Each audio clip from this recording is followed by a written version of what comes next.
Usa ka pagtuo, usa ka tingog, usa ka katawhan.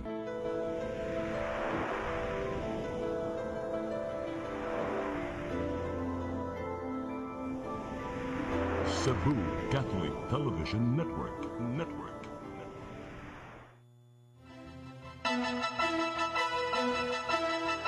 Uluhan sa mga balita sa Sayri 47. Publiko giawhag sa PNP nga di magpataka og pakatap sa sayop nga impormasyon sa gingong pagdagsa sa mga banakon nga gikahadlok sa katawhan. Human sa pipila ka tuig nga pagkalangay, Cebu City Medical Center ipaday na usab sa pagtrabaho. Lapu-Lapu City Dialysis Center fully operational na. Balay sa Barangay Tanod sa Dakbayan sa Danao nga gireklamong hambugero girunda nakuhaan og mga armas ug bala. Sugbo, Kabisayan ug Mindanao, Pilipinas ug katawhan kutos maabot atong Sibya sa tibuok kalibutan mayong hapon. Live kita karon sa CCTN Channel 47 ug kini ang tulumanon sa nagunang kasayuran nga angay natong masayran. Sa nga ni Attorney Danica Caballes, ako si Dennis Tabar ug kini ang Sayri 47.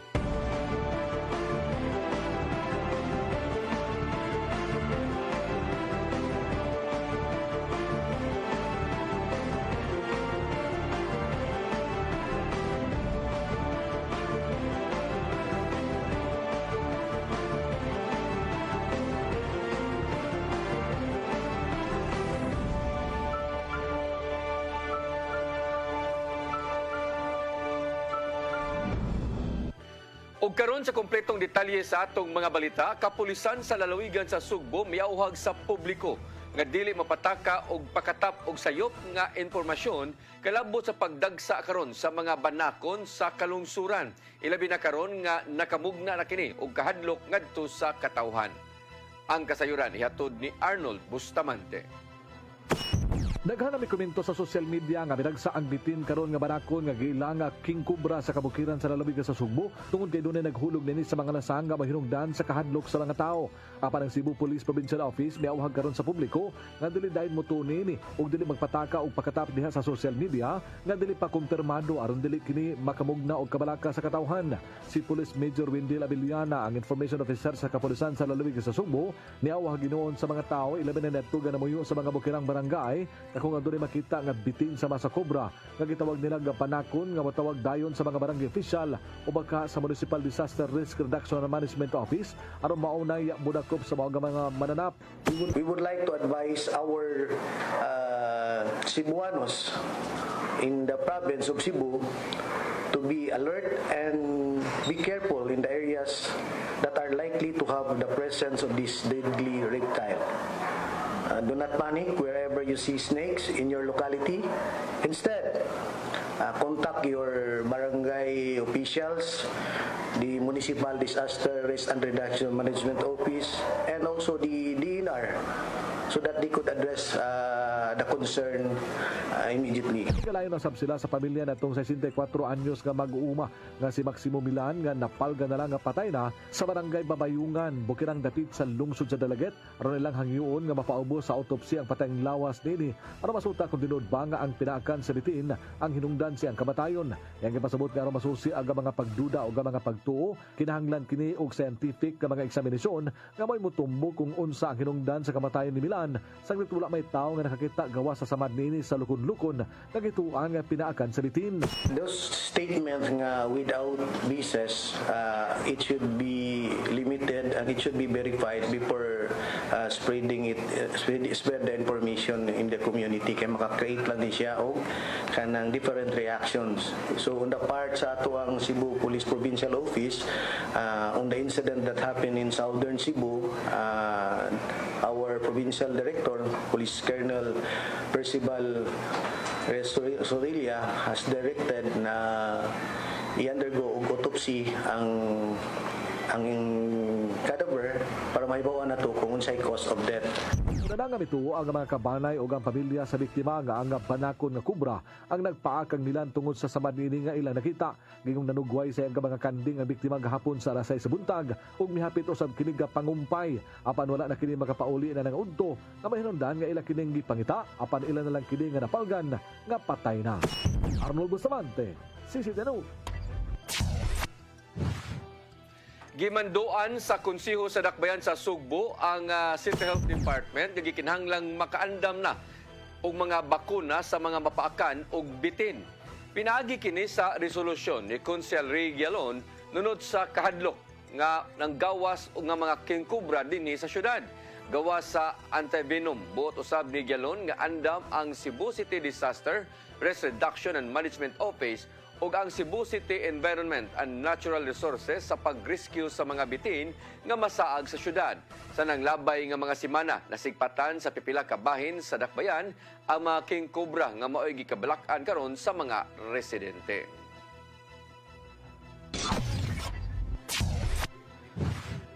Presidente Bongbong Marcos may klaro nga way pagbag-o sa ilang pagkasuod ngadto ni Vice Presidente Sara Duterte. Kini bisan pa man og gisaway sa pamilyang Duterte sa nakalabay nga weekend. Ang kasayuran ihatod ni Gian Navarro. Gitataw ni Presidente Ferdinand Bongbong Marcos Jr. nga maayo pa og walay na imong kabag-uhan sa ilang relasyon ngadto ni Vice Presidente Sara Duterte. Kini human sa naangkong pagsaway og pasangil gikan sa pamilyang Duterte niadtong nakalabayng Domingo sa gabi sa Davao City. May namdumang na masangil si kanhi Presidente Rodrigo Duterte sa giingong tigamitan og drugas si Marcos Jr. og pagkahangol sa gahom sa asawa niyang si First Lady Liza Marcos. Matod sa amahang Duterte nga delikadong masundan ang presidente sa nahimong kapalaran sa amahang si Marcos Sr. kinsang gipalagpot sa pwesto tungod sa diktadurya. Giyunan kini sa anak niyang si Davao City Mayor Sebastian Duterte ug nanawagan nga mukanaog na lang sa katungdanan si Marcos Jr. Apan walay nakit-ang kabag-uhan si Marcos Jr. sa nimong pagtrato kaniya sa katandem niyang si VP Sara. Maong hayan magpabilin ang Vice Presidente ilabi na sa pagkakalihim sa Department of Education. Dungan siyang pag-insister nga buhi pagyapon ang gitawag nilang Uniteam bisan pa man sa pagsaway karon sa mga kritiko. Gian Navarro, CCTN News. Plano karon ni kanhi Presidente Rodrigo Duterte nga buwagon ang Mindanao sa Pilipinas pinaagi sa laing signature campaign. Nagkanayon siya nga namugna ni Davao del Norte Representative Pantaleon Alvarez ang pagbuwag sa Mindanao. Maong gitinguha kini sa kanhi Presidente pinaagi sa pagkuha og igong gidaganon sa pirma. Apan gitataw nga dili kini usa ka matang sa rebellion o desisyon kini. Gisaway ni Duterte ang signature campaign isip inisyatiba sa katawhan nga naninguha nga mabag-o ang kasamtangang konstitusyon.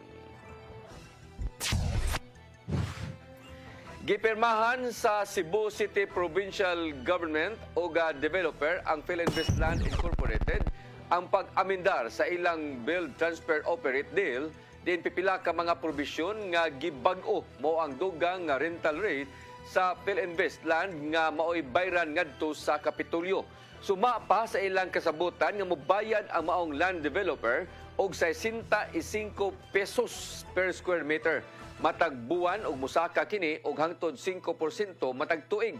Mas taas kini gikan sa ilang kasabutan niadtong 2006 nga kapin sa 35 pesos per square meter matag buwan. Pipila sa mga joint venture agreement tali sa Kapitolyo og Philinvest mao ang Cyberzone nga building diya sa IT Park ingon man ang itukod unya nga syudad property sa Barangay Banilad.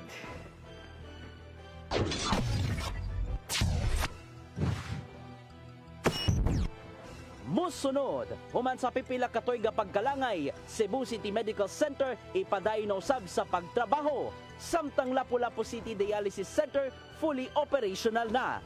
Kanang guban pa mga balita sa magbalik sa Sayri 47.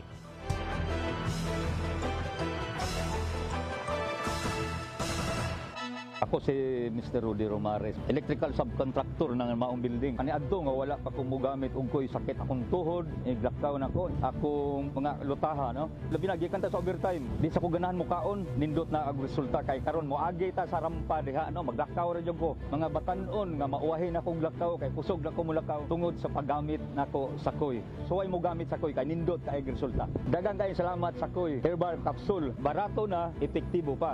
Koy Herbal Capsule. Discover the beauty of the Philippines.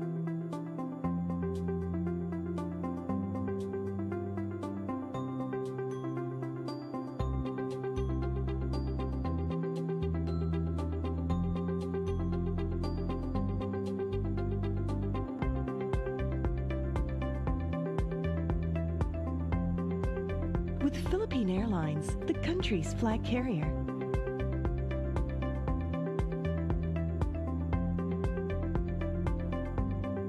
The airline that lets you feel the warmth of the nation.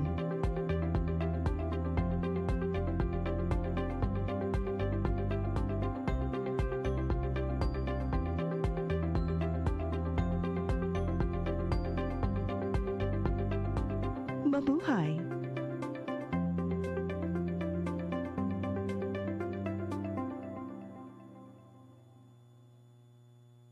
Unlock true health with Form and Function Corrective Chiropractic. Performing form, optimizing function naturally. For consultation, please contact 0917-670-0907 or visit our website at formfunctionchiropractic.com or our Facebook account. Form and Function Corrective Chiropractic, most trusted chiropractic in Cebu. On behalf of Fairchild Cooperative, I would like to thank all the members who have been with us all these years and who continue to support and patronize our services. At this time, I would also like to invite new members who will be part of our growth and push forward for a bigger cooperative movement, not just in Region 7, but the entire country of the Philippines.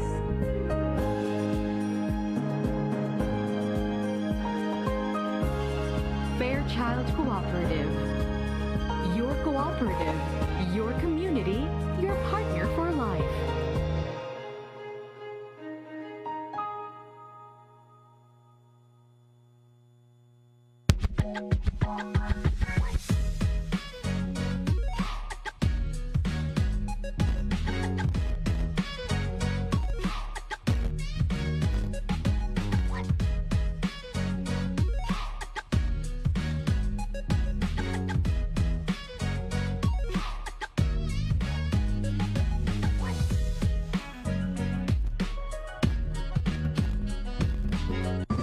DMC Busa Print Shop. For your printing needs, visit DMC Busa Print Shop website at www.dmcbusaprinters.com or call telephone numbers 505-7403, 350-4740, and 350-4725. Masin Country Lodge and Restaurant, located at Riverside, Mambahaw, Masin, Southern Leyte.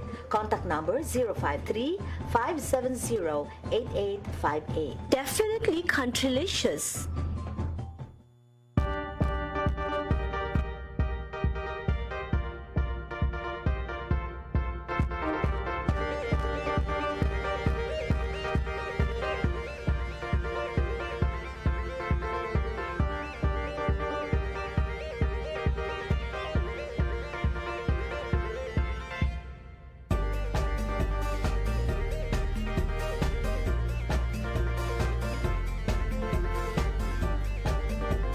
In the heart of Cebu's bustling business and lifestyle district, a culinary heaven awaits those seeking the remarkable diverse flavors of our motherland. Bayanihan Native Cuisine, a restaurant dedicated to celebrating the archipelago's culinary heritage, promises to whisk you away to a delightful expedition through the tastes of Luzon, Visayas, and Mindanao. From the crispy delights of lumpiang cebuano to the refreshing paku pomelo salad and the traditional lumpiang sariwa Your taste buds are in for a treat. Scallops sa Cebu offer a taste of the Visayas Island seafood bounty. Our function rooms are perfect for parties and other events. Reserve one for an intimate gathering or all three for a big celebration. You can also use the entire restaurant for groups that can accommodate 80 people. Bayanihan Native Cuisine is located at the lower ground floor FLB Corporate Center beside POJ Terminal across H&M exit of Ayala Center, Cebu. For reservations, you may contact us at 0908-891-8200 or visit our social media pages.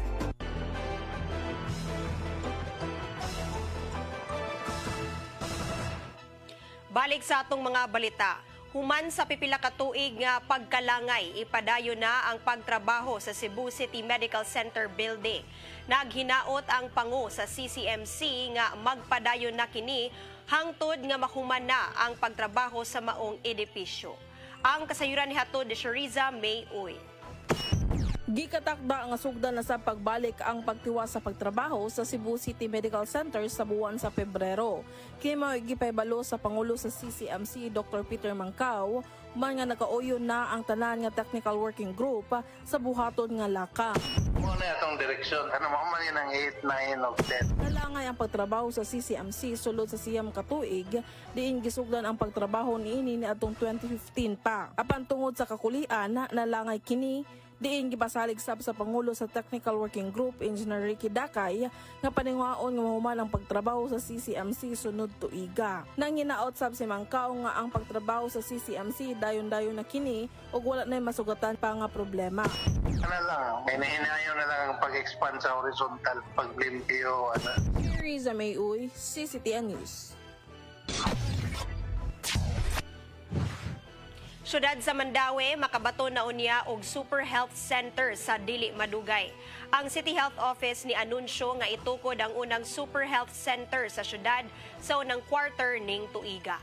Ang kasayuran ni hatod ni Mary Rose Sagarino. Makabato na unya ang syudad sa Mandaue sa labing unang Super Health Center niini. Si Dr. Debra Maria Katulong ang pangu sa Mandaue City Health Office ni pahibaw nga ang pagtukod sa Super Health Center gikatakdang sugdan sud sa unang quarter karong tuiga. Matud ni Katulong nga ang budget sa pagpatukod sa maong edipisyo giponduhan sa Department of Health apan ang syudad mao'y modumala sa construction ug operation niini. Ang DOH nigahin og 11.5 million pesos alang sa pagtukod sa tulo ka andana nga center kini ibugsok luyo sa ilang building sa Barangay Center. Na ni-commit si Mayor, so ang ato na lang, ningon man to si Mayor nga patiwas ang design og up to 3rd floor para ma-assess kung kanang pila gid ang kinahanglan. So kana follow-up nun lang na siya namo kung pila gid ang para mahuman. Ang Super Health Center o sa kaklase sa polyclinic, mas gamay itandi sa mga ospital apan mas dako pa sa rural health units. Kini kompleto sa mga ekipo. Ang mga serbisyo nga itanyag maglakip sa birthing, isolation, outpatient, diagnostic laboratory sama sa x-ray ug ultrasound. Si Katulong naglaom usab nga makatukod og Super Health Center sa matag 5 ka cluster sa Dakbayan nga gilangkuban sa 20 city ka barangay niini. Matud niya nga ang center makapalambo sa serbisyo sa panlawas sa mga Mandawihanon. Para maka-assure juga duol kay services sa barangay mga tao. Di na bitaw mo biyahe diri. Usahay biya mo gasto og tulo ka biyahe diri kung gikan kas bukid.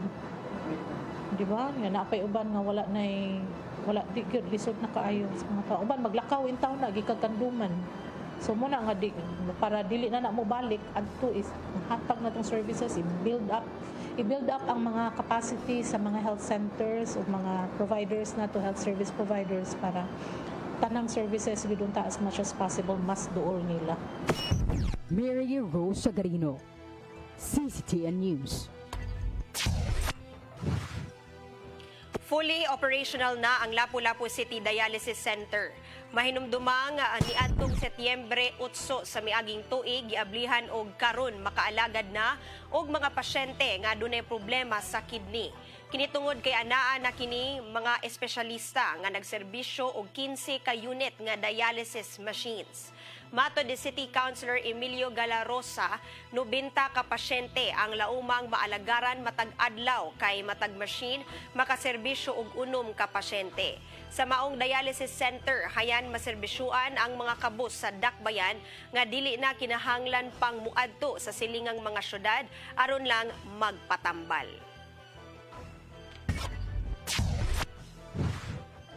Mas moderno ug epektibong edukasyon sa mga tinunan, gisiguro sa Department of Education 7 ning tuiga. Subay kini sa pagsanong sa matatag agenda sa kasamtangang liderato sa ahensya. Ang kasayuran ni hatod ni Gian Navarro. Gitaho sa Department of Education 7 ang mga nahimo sa ahensya sa nakalabay lang nga tuig. Sa report nga gihatag ni DepEd 7 Director Dr. Salustiano Jimenez, adto ni pipila ka mga kalambuan ang nahatag ngadto sa mga tinunan. Sama na lang sa 145,000 ka mga tinunan sa Central Visayas nga nakahuman na sa senior high school nitong school year 2022-2023. Moabot hangtod sa 98% ang retention rate sa mga tinunan sa rehiyon diin nagpadayon hangtod nga nakahuman na sa pag-eskwela. Kung isgutan ng performance sa mga magtutudlo, ana sa 3,000 kanila, ilabi na sa public school ang na-reclassify na ngadto sa mas taas nga level. Naayon na usab ang 84 ka mga tunghaan sa rehiyon tungod na sa paggamit sa Quick Response Fund sa tuig 2022. Gipasigarbo usab ni Dr. Jimenez ang naimong pilot implementation sa matatag curriculum dinhi sa Sugbo. Mato diya nga naimong positibo ang tubag gikan sa mga magtutudlo, tinunan apil na ang mga ginikanan. So last school year, school year 2023-2024, what we had is we piloted kindergarten, grade 1, grade 4, and grade 7. And this school year, incoming school year 2024-2025, we'll be implementing this curriculum to all grade 1, kinder, grade 1, grade 4, and grade 7. So it's no longer a pilot. So it will be implemented across the country. Mabot na usab sa 17 bilyones pesos nga balor sa mga tabang ang nahatagikan sa stakeholders apil na kato mga anaa sa pribadong sektor. Karong tuiga, gisiguro sa ahensya ang mas epektibong serbisyo ngadto sa mga tinunan ug magtutudlo. Sama na lang sa pagsiguro pirmi sa kaayuhan sa mga teaching personnel, pagpaligon pa sa research and development ug pagtuman sa dekalidad nga curriculum standards. Samtang tagan usab og mas dakong gibugaton ang digital technology ngadto sa mga classrooms alang sa mas maayo nga matang sa edukasyon. Ilabi na nga nasugda na kini sa nakalabay lang nga COVID-19 pandemic. Look into infinite possibilities where learning can invade greatly and deeply into the core experiences of every individual. Ang tanang mga tinguha pinasubay lang sa tahas sa DepEd 7 nga smile kon strengthening management, instruction, and leadership for excellence. Region 7 shall remain steadfast in its odyssey to sustain DepEd's mandate in the provision of quality, accessible, liberating, inclusive, and matatag basic education for all. Gian Navarro, CCTN News. Kapin sa 100 million pesos nga pundo alang sa National Irrigation Administration sa Sugbo igahin sa pagpatukod og dugang mga dam. Apil usab ang mao nga budget mao ang pagresponde sa El Nino phenomenon. Ang kasayuran ihatod pagbalik ni Gian Navarro. Gikumpirma sa National Irrigation Administration kuniya nga migahin og 100 million pesos nga pundo alang sa Sugbo karong tuiga. Ang bahin nini gamiton alang sa pagpatukod sa duha ka mga dam dinhi sa Sugbo. Ipahimutang kini sa barangay Kambinukot sa Dakbayan sa Sugbo ug sa lungsod sa Tuburan. Mato di Engineer Keith Monteroso nga napakaron sa feasibility study ang pagpatukod sa mong dam. Kung matuman man, lauman kining makatabang ngadto sa mas daghan pang mga mag-uuma dinhi sa Sugbo. Sa niya natag ginatawag NIS o CIS. So National Irrigation Systems muna ang mga dams, natay mga CIS or Communal Irrigation Systems, so that only includes mga ato mga reservoir, mga pipelines. So dire sa Cebu mga ginagmay lang yun ang ato mga project. Apil usab sa mong pundo, mao ang pagresponde sa nagpadayong epekto sa El Nino phenomenon. Kung isgutan ang kahimtang sa mga dam sa Sugbo o mga kasikpit niyang lugar, maayo pa man ang supply sa tubig aron itagana ngadto sa mga kaumahan. Padayon hinuon ang ilang monitoring ngadto sa mga dam, din ilang gilikayang moabot na sa critical level. Apan adunay pipila ka mga laka nga gibuhat aron kalikayan man kini sama na lang sa wetting and drying technology alang sa water distribution. Apil na nini mao ang alternatibong matang sa pagpananom ngadto sa mga kaumahan ug daghan pa. So muna na siya natay cloud seeding in partnership with BSWM or Bureau of Soils and Water Management, DA PATCO in Bohol, and the provincial government in Bohol. So moto last January 23 na atay pre-assessment sa ato ang cloud seeding activities. Apan adunay mga ayudang giandam ang NIA alang sa mga apektadong mag-uuma sa El Nino phenomenon, sama na lang sa Cash for Work program uban ng DOLE ug pipila ka mga kahimanan. So we tap DA, so ang DA ang maghatag nato og fertilizer, So mo na atong gi-register ang ato ang mga farmers sa RSBSA. Para harmonize ang ato ang registration sa ato mga farmers with DA. Ian Navarro, CCTN News.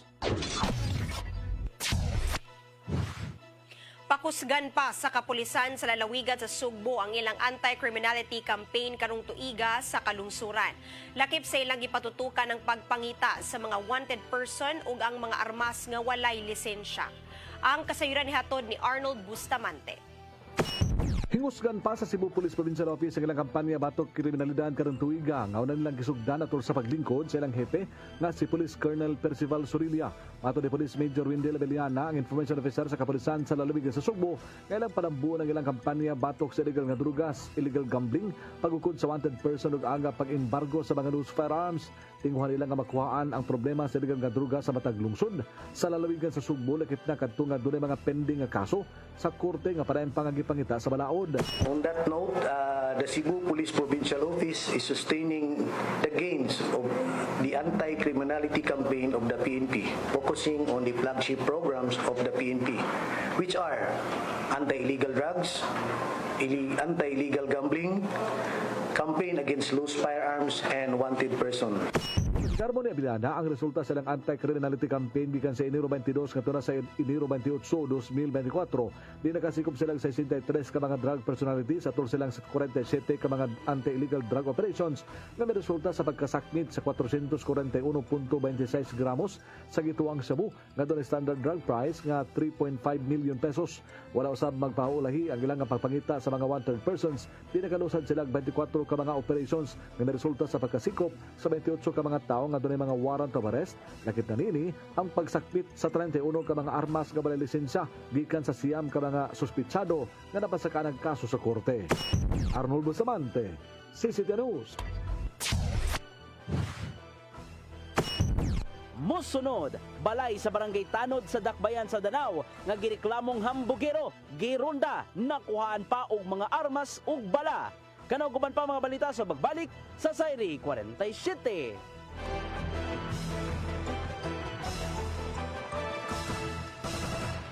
Ako si Mr. Rudy Romares, electrical subcontractor ng maong building. Ani adto nga wala pa ko mogamit og koy sakit akong tuhod, iglakaw na ko, akong mga lutaha, Labi na gikan ta sa overtime. Di sa ko ganahan mo kaon, nindot na ang resulta kay karon mo agi ta sa rampa diha, maglakaw ra jud ko. Mga batan-on nga mauwahin akong lakaw kay kusog na ko mulakaw tungod sa paggamit nako sa koy. So ay mo gamit sa koy kay nindot kay resulta. Daghang kay salamat sa koy. Herbal capsule, barato na, epektibo pa.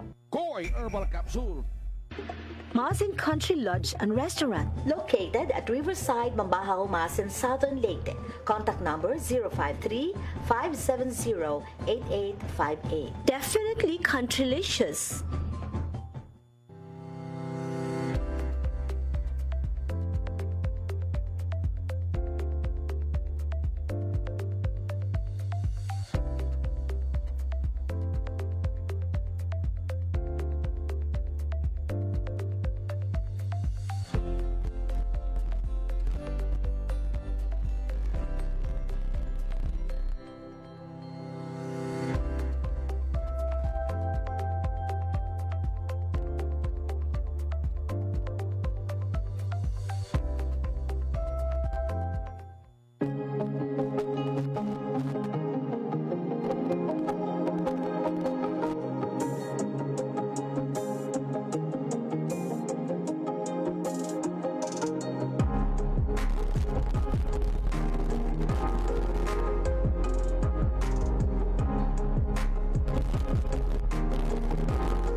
printing needs, come to Stitches and Wear. We print t-shirts, jackets, towels, caps, factory, office, and sports uniforms, bags, embroidery products, mugs, umbrella, and other giveaways. For inquiry, contact Samson O. Chu, General Manager, care of Cebu Cube Ice Compound, M. Sinisa Street Extension, Kasuntingan, Mandawi City, Cebu. Telephone number 6332-268-0696 and 346-3358. Cell phone numbers 0916-9263-5216, 0922-890-3302, and 0917-631-3584. Or email us at stitchesandwear@yahoo.com, stitchesandwear@gmail.com, and samichu168@yahoo.com.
Balik sa atong mga balita, moabot sa 680 mil pesos ka kantidad sa shabu na sakmit atol sa buy-bust operation sa barangay Subangdako, Mandawi City.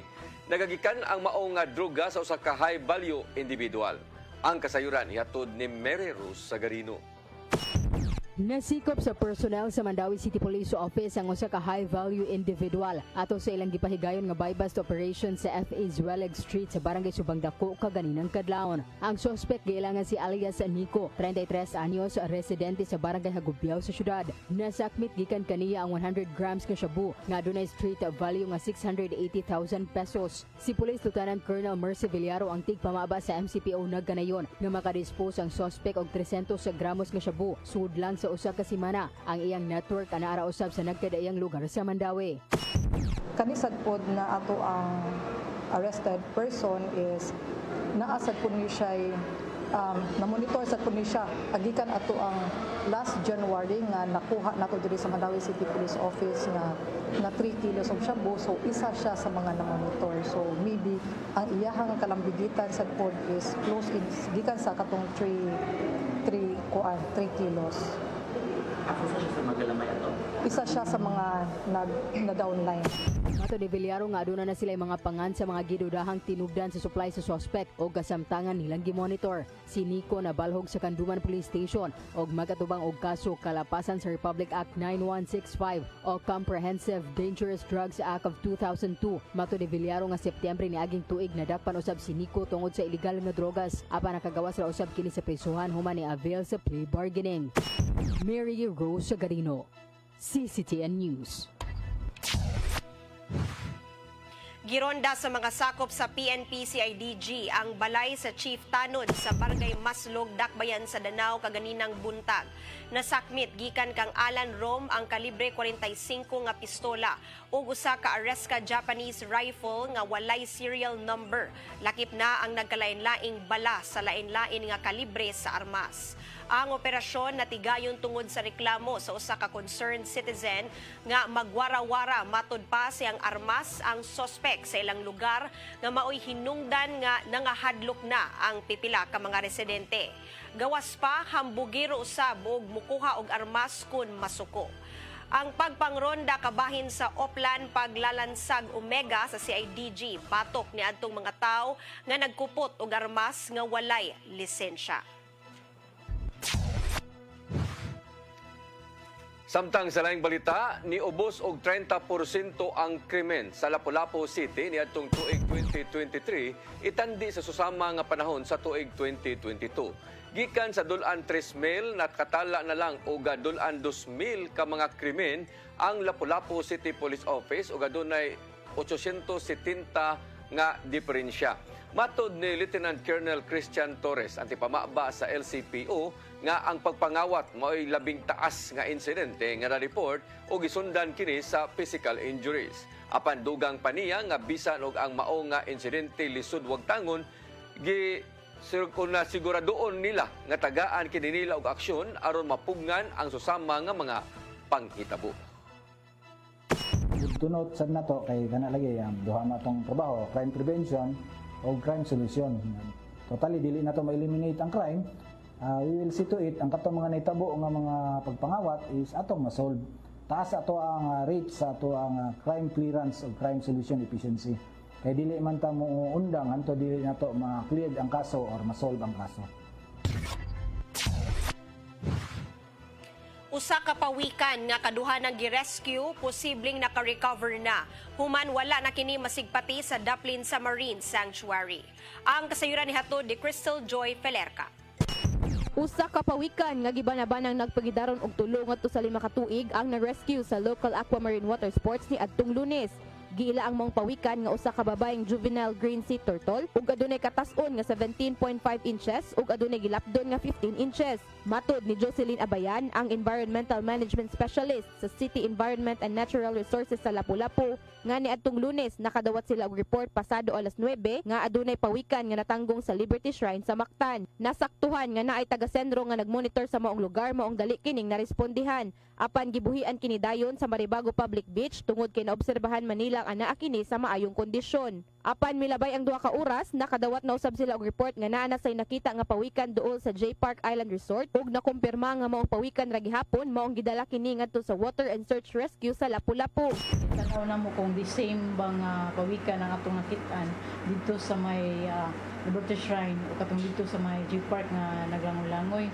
And then, confirm yun nga the same nga pawikan. Ihangyo ni Abayan ang Marine Sanctuary sa J Park Hotel nga kasamtangang didto sa nila buhian ang mong pawikan ug ipamonitor sa mga lifeguards. Kagahapong adlaw sa ilang pagmonitor kauban ang city veterinarians, wala na masigpati sa Daplin maong posible na kining naka-recover. Posible, since gibalik na to ang torto sa wild niya nga puluyanan, naka-recover na to ang pawikan. Dugang ni Abayan nga dako ang posibilidad nga maka-recover ang pawikan kay wala man kini samad ug basin naa lang kini nakaon nga dili angayan kaunon. Basin na tandog lang to iyang buoyancy ka either naka-intake siya something na kanang sani dili kanang kuan sa ihang tummy ba. So foreign. So ang atong kuan na kay since ang pawikan ang ihang pagkaon is jellyfish mangyod, so basin na siya nakaon na pare-parehan na sa jellyfish nga in which sa atong pagsabot ka ng plastic nga transparent bitaw, so kana siya delikado kay na siya nga ma-intake sa atong mga pawikan kay magtuo sila nga jellyfish. But dili po ta ka-conclude nga doon na gid siya na intake kay wala man to nato na dissect gyud wala nato natanaw kung sa gisud sa iyang tummy. Niadtong niaging tuig 5 ka pawikan ang na-rescue sa sentro apan duha lang ang nagmalampuson nga mabalik sa dagat. Crystal Joy Felerca, CCTN News. Mao kadto naglangkob sa atong mga balita sa Sayre 47. Ako si Dennis Tabar. Ako si Danica Caballes. Hangtod ugma sa inyong paboritong tulumanon. Sayre 47.